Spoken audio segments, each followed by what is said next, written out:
우리를 독살 공포에 떨게 만든 대표적인 살충제 하나만 소개하도록 하겠습니다. DDT. DDT 많이 맞아요. 먹어야지. 이게 실제 이제 상용화된 것은 1939년에 그러니까 2차 세계대전 도중에 전쟁포로 병사, 피난민들의 몸에 드글거리던 그 이가 DDT 칙 한 번에 싹 사라지는 거예요. 이가 단순히 간지러워서 잠만 못 자는 게 아니고 문제는 전염병까지 옮기는 위험한 아이인데 DDT 한 번에 칙 이가 사라집니다. 저 보면 어린이를 세워놓고요. 그냥 온몸에 DDT를 뿌려대고 있거든요. 그런데 만병통치약이 우리를 배신합니다. 이 DDT는 1ppm만 돼도 우리 몸에 축적이 되는데요. 1ppm이 어느 정도냐? 우유 1리터에 100만 분의 1만큼만 섞여 있으면 그게 1ppm이에요. 실제 어떤 예가 나오냐면 이 건초에서 DDT가 7ppm이 검출이 됐습니다. 근데 소가 먹었으면 소의 몸에도 축적이 됐을 거 아닙니까? 그래서 소에서 우유를 짰어요. 우유를 짰더니 여기서 3ppm 정도 나오더래요. 그러니까 조금 희석이 된 듯하죠. 근데 여기는 우유를 가지고 버터를 만들었거든요. 버터를 만들었더니 여기서 65ppm이 검출이 된 거예요. 7이 3일이 되는 듯 했는데 65로 늘어난 거예요. 이게 지방화가 되면 엄청나게 증폭을 한다는 겁니다. 이 DDT가 주로 어디에 쌓이게 되냐면 신장, 갑상선, 그리고 남성의 경우 고환 이런 곳에 축적이 되는데 이것이 신경계 이상이랄지 백혈병, 심지어는 암으로도 발전할 수 있다는 거예요. 자, DDT에 이어서 그 사촌쯤 되는 DDD를 보도록 하겠습니다. 각닭이라고 들어봤어요, 무시?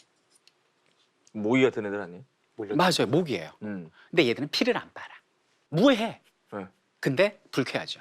낚시인들이 낚시를 해야 되는데 막 호수 근처니 뭐야 그러면서 짜증이 나는 거예요. 그래서 이제 민원을 제기하니까 거기서 이제 살충제를 뿌린 거예요. 근데 살충제를 호수에 뿌려야 되니까 호수가 오염되면 이 물고기부터 낚시꾼들이 잡아먹는데 위험할 수 있잖아요. 7천만 분의 1로 희석을 시켜요.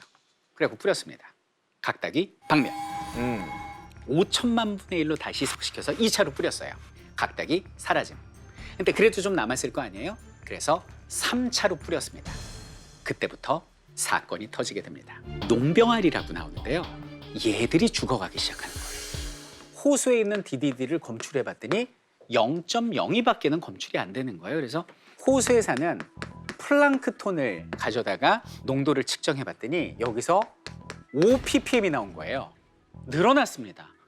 뭐야? 그래서 플랑크톤을 잡아먹은 물고기를 가지고 농측량을 살펴봤더니 300ppm이 나온 거예요. 그리고 여기는 물고기를 잡아먹는 메기 있지 않습니까? 메기. 여기는 메기를 데려다가 이 농축 정도를 봤더니 여기서 바로 2500ppm.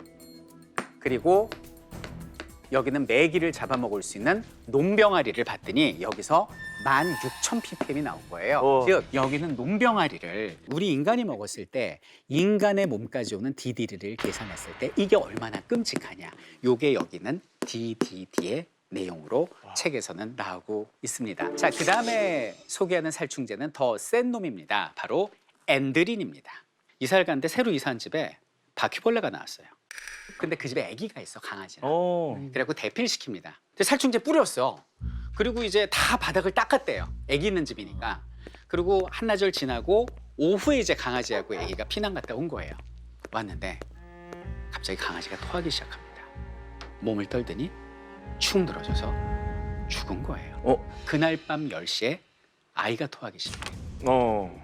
아이가 실명을 합니다. 그리고 귀도 들리지 않게 됩니다. 어떻게? 그 아이 식물인간 됐습니다. 아이가? 엔드린 살충제의 결과입니다. 이 부부 잘못한 거 없어요. 이것은 이런 살충제를 만들고 홍보하고 유통하고 이런 맹독성 물질을 일반인의 손에 닿는 곳에 진열시키는데 아무 제재도 가하지 않은 정부의 문제인 거죠. 매우 심각한 예를 들고 있습니다. 그런데요, 여기서 끝나지 않습니다. 살충제의 끝판왕, 알드린입니다. 왜 콩풍뎅이라는 게 있다는 거예요. 근데 원목을 따라서 수입이 된 거예요. 그러니까 없던 애가 갑자기 이거 확 퍼지니까 미국에서 놀래가지고 이게 뭐 유해한 건지 무해한 건지 따지지도 않고 살충제를 뿌리는데 비행기로 뿌려요. 도처에 고통스럽게 죽어가는 새들의 시체가 널브러져 있고 토하고 경련과 마비를 일으키는 개와 고양이를 안고 온 견주와 묘주들이 동물병원에 발 디딜 틈 없었다라고 책에 적혀져 있습니다. 주정부에서 뭐라고 그랬냐면 여기 있는 알들이는 인체에 무해하다라고 이야기를 합니다. 이것이 당시 1960년대 과학 만능주의, 화학 만능주의에 휩싸였던 미국의 모습이었던 거죠. 어찌 보면 여기는 살충제는 본래의 목적을 달성했는지도 몰라요. 이 살충제가 언제 발전을 하냐면 2차 세계대전 당시에 화학전을 하려고 독가스를 만들잖아요. 근데 독가스 실험을 뭘 갖고 하겠어요? 벌레 갖고 한 거예요. 이렇게 하니까 이 벌레가 죽고 그러니까 이 벌레가 죽네. 그래서 사람을 죽이기 위한 독가스를 만들다가 거기서 곁다리로 떨어져 나온 게 살충제예요. 이 살충제가 부메랑이 돼서 사람의 목숨을 위협하는 본래 만들어진 그 목적을 달성한 셈이다. 그리고 어이없는 사실은 뭐냐면 그럼 살충제라는 게 본래 목적인 벌레라도 때려잡아야 되는데 벌레를 못 죽여요. 벌레가 안 죽어요. 내성이 생깁니다. 오히려 해충은 증가를 하고 있고요. 그래서 1962년 이 책이 나올 때만 하더라도 매년 미국에서 500종 이상의 살충제가 새로운 살충제가 만들어졌다는 거예요. 도대체 이게 뭐냔 말이죠.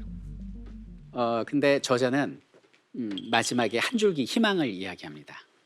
그 희망은 뭐냐면 적어도 우리 통제가 가능하다는 거예요. 이 살충제라는 독극물은 우리 손 안에 있잖아요. 우리가 만들고 혹은 안 만들 수도 다르게 활용할 수도 있잖아요. 이것이 희망이라고 얘기를 합니다.